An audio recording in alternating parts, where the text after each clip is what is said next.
91واں زبور۔ خدا ہماری پناہ۔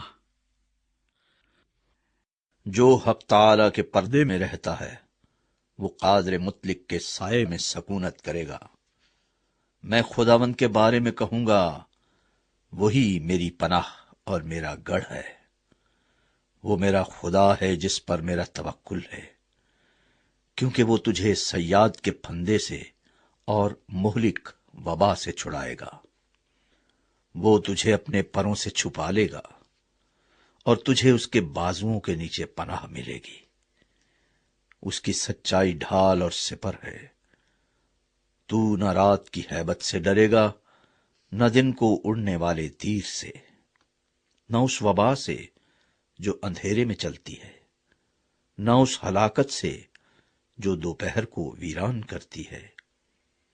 تیرے آس پاس 1000 گر جائیں گے اور تیرے داہنے ہاتھ کی طرف 10,000، لیکن وہ تیرے نزدیک نہ آئے گی۔ لیکن تو اپنی آنکھوں سے نگاہ کرے گا اور شریروں کے انجام کو دیکھے گا۔ پر تو اے خداوند میری پناہ ہے، تو نے حق تعالی کو اپنا مسکن بنا لیا ہے۔ تجھ پر کوئی آفت نہیں آئے گی اور کوئی وبا تیرے خیمے کے نزدیک نہ پہنچے گی، کیونکہ وہ تیری بابت اپنے فرشتوں کو حکم دے گا کہ تیری سب راہوں میں تیری حفاظت کریں۔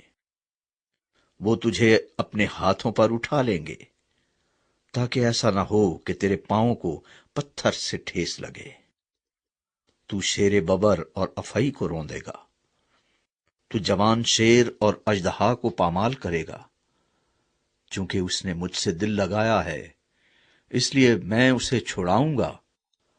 میں اسے سرفراز کروں گا، کیونکہ اس نے میرا نام پہچانا ہے۔ وہ مجھے پکارے گا اور میں اسے جواب دوں گا۔ میں مصیبت میں اس کے ساتھ رہوں گا۔ میں اسے چھڑاؤں گا اور عزت بخشوں گا۔ میں اسے عمر کی درازی سے آسودہ کروں گا اور اپنی نجات اسے دکھاؤں گا۔